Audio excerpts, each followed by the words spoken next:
part playwright, part director, part actor. More than that, he is a man of magic who can speak for everyone. Not only is the Darling the puppeteer and the narrator, he is also the conscience of the audience. In the course of a performance, traditionally from 9 at night until 6 in the morning, he will manipulate half a hundred puppets made from water buffalo leather. He will sing songs, and he will cue both the requisite female singer and a traditional orchestra, the gamelan. All this he does by tapping signals with wooden knockers and metal wrappers on the puppet box. In due course, he will make his audience laugh and cry while teaching them great truths without moralizing. Imagine then a setting for the wayang. All that is needed for this art are a screen, an oil lamp for casting shadows, a chest in which the characters that are not in use are stored, and a display of puppets ranging from the largest to the smallest, whose manipulation sticks are thrust into the soft wood of a banana tree log. And of course, the Darling. Listen now, as he raps the puppet box with a heavy mallet. The dog, the dog, the dog. A great gong sounds. Seat yourself well. If you choose a place in front, you will not only the shadows, you will see only the shadows as do the masses who see them superficially. But if you view the screen from behind as do the privileged few, you will see how the Darling operates, and thus gain a deeper understanding. And so the gamelan begins to play. The Darling seats himself cross-legged before a long white screen with a red border, a bright light suspended above the head. The dog, the dog, the dog. The music swells with grace and ease. He flutters the players into positions for stories of good and evil, darkness and light, and all the shades of human frailties in between. Come, let us listen together as the Darling imitates many voices. This sets up the book for you to believe that these stories are being told to you by this piano player. I'm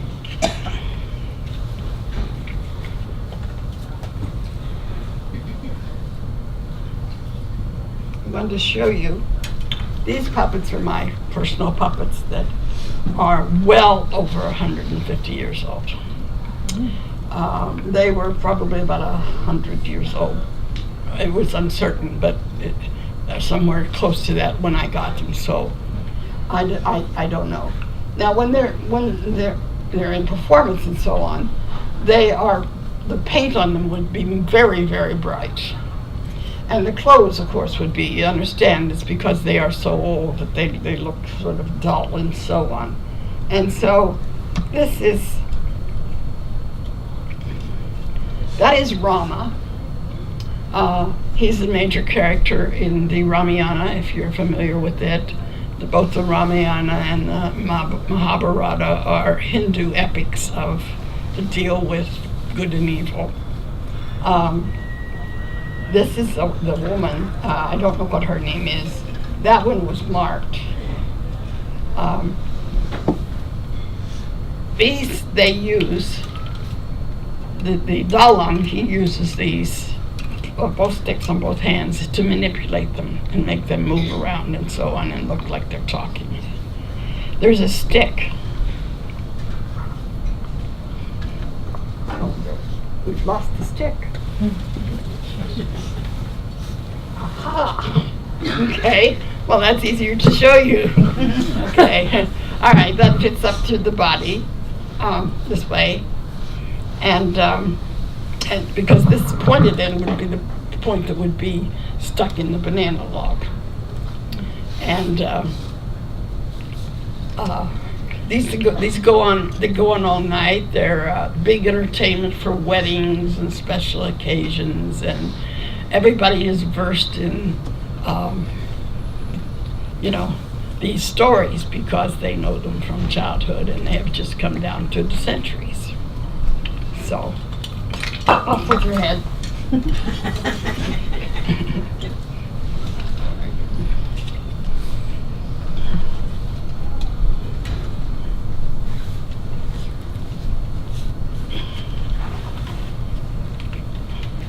Now I've chosen to read the first story, which is called Ceremonies, because it shows, and I won't be reading it all, it's rather long, but it will be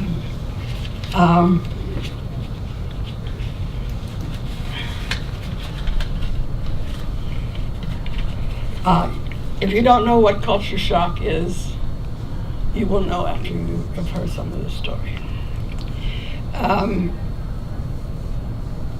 I will be skipping over some parts but telling you what's happening there because of the length of the story.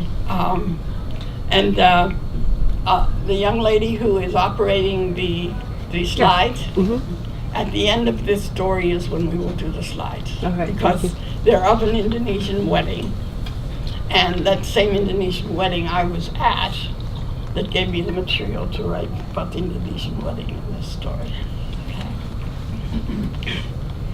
The thick, hot breath of Indonesia suffocated Lisa the moment she walked off to jet into the Jakarta night.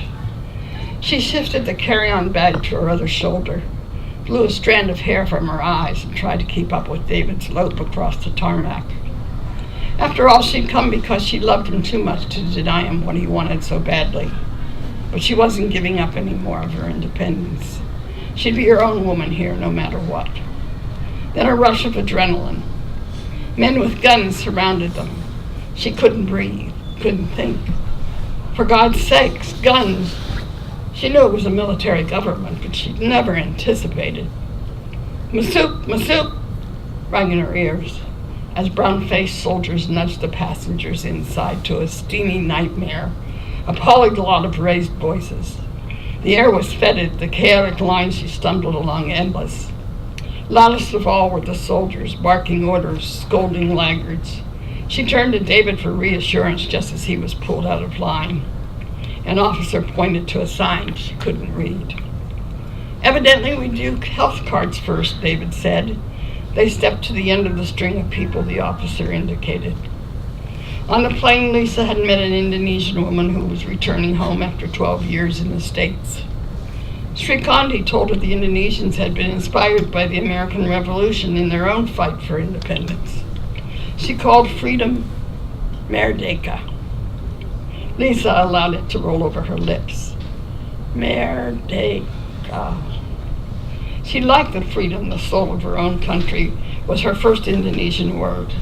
If she'd been born here, she'd have been a revolutionary, one of the Indonesian women fighting side by side with the men for freedom from Dutch colonialism, enduring the Japanese occupation, and putting down the communists in '65.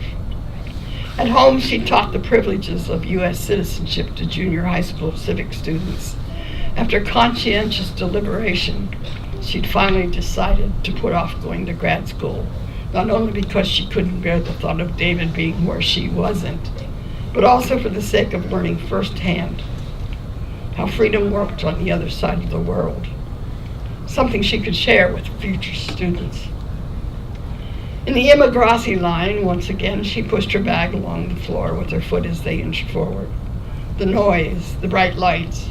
If only there were more white faces. If only she could have a drink of water.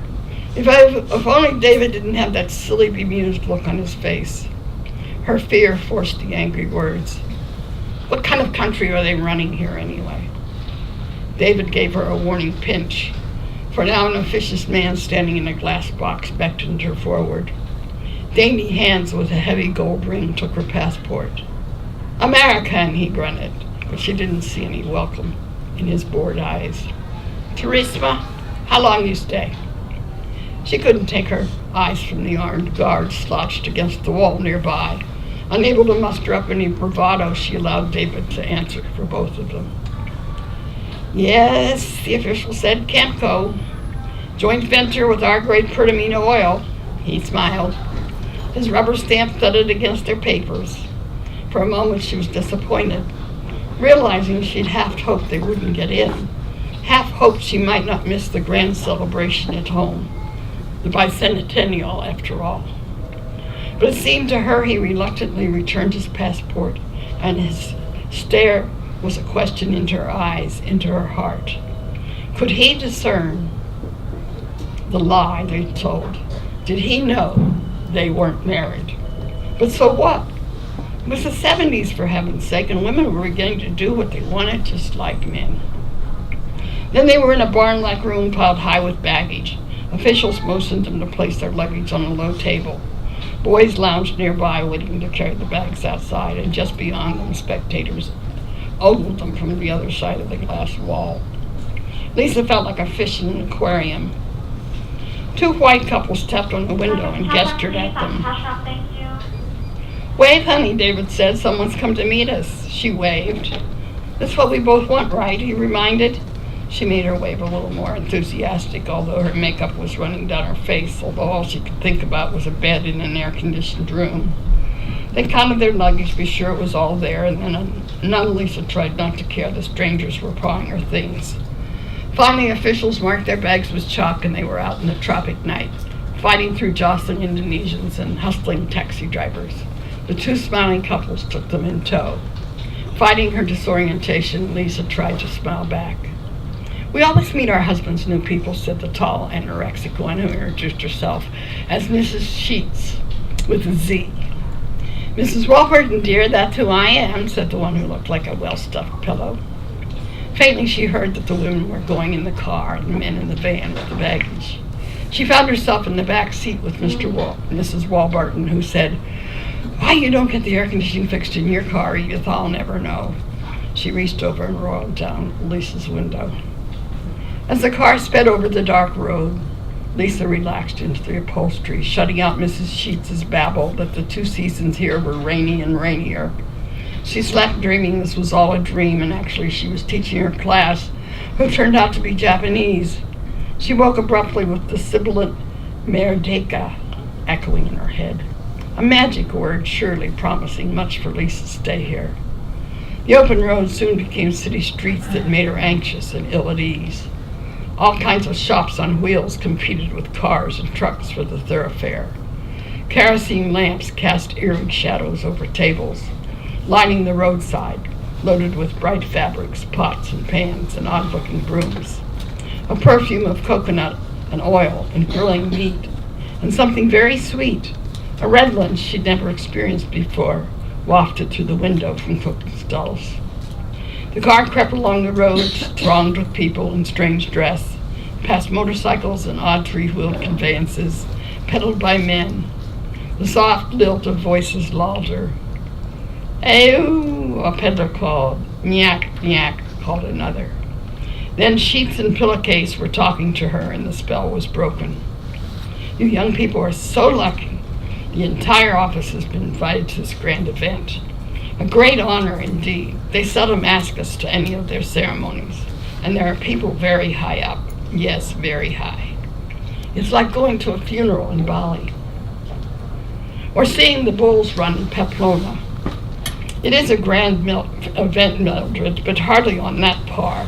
And since you've never seen those bulls..." "Oh, shut up, Edith, just shut up." Lisa drifted into oblivion until she heard Mrs. Warburton insisting, "You must never take a sit-down bath once you get into your house."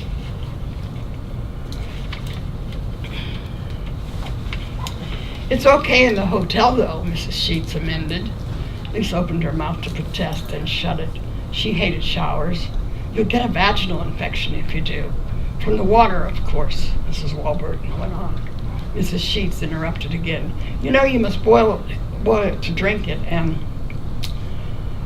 while we're talking of such things," Mrs. Warburton steamrolled over her, "you can't go into any of their religious places. Well, if it's..."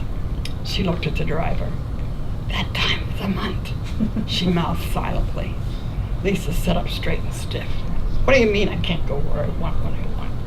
She was not big on ceremony, and this obvious rite of passage, their do's and don'ts for new arrivals, was wasted on her, but she would try to squash her feelings for David's sake.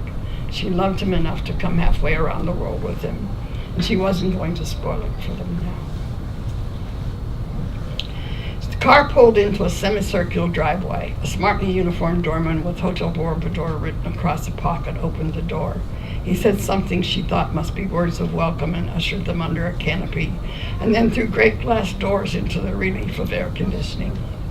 Lisa had the impression of an immense building with giant crystal chandeliers and blinding light everywhere. She glimpsed smart shops flanking the reception lobby, and then up the escalator.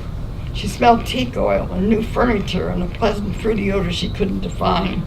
Stepping off the escalator, she found herself in a main lobby that could be in any ultra-modern hotel in the world, except that a group of men in bright-colored sarongs and matching headcloths were playing White Christmas. Their hollow bamboo instruments gave the familiar tune, a tinkling and exotic marimba sound. Then 6 strange women were shouting into her face, "Welcome to Jakarta. Isn't it nice, dear?" Mrs. Warburton said. "Those Camco wives greet all the newcomers."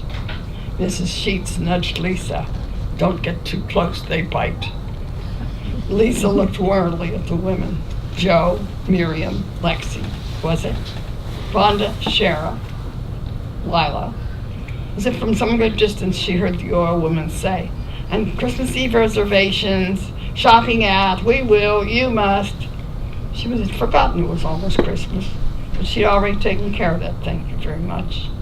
A small artificial tree with decorations. David's filled stockings and his expensive presents would be here by then in their air shipment, and she wasn't going to be sucked up by a bunch of wives. She'd do something important with her time here. Maybe write a book. She was good at research, perhaps a comparison of the two cultures, fights for freedom. And Mrs. Warburton said, "A captain is what you need. They have some really nice ones upstairs in the shopping arcade." The very thing Mrs. Sheets said to wear to the wedding. Lisa stumbled against David, who with the other men had joined them now. They exchanged a guilty look. He squeezed her hand hard. The sham wedding ring bit her finger, reminding her they were here under false pretenses. "Get me out of here," she muttered. "Get me to our room." Well, the next day, of course, they're found out that they're not married. You could not have stayed. They could not stay unmarried in Indonesia because Indonesia law would not allow that. So they're told by Mr. Sheets and Mr. Warburton that it's just simple as either you get married or you go home. So they have a simple little ceremony on New Year's Eve, and they're married, and their life goes on pretty much the way it was. And then their house is ready for them to move into, or they're shopping for houses to move into, and the Sheets and the Warburtons are talking about this wedding that's coming up all the time, and they're trying to push them into a house that's in their neighborhood. And of course the last thing David and Lisa want to do is live where those people do. So finally it comes about that they do move into a house, and it comes to the wedding is coming up now.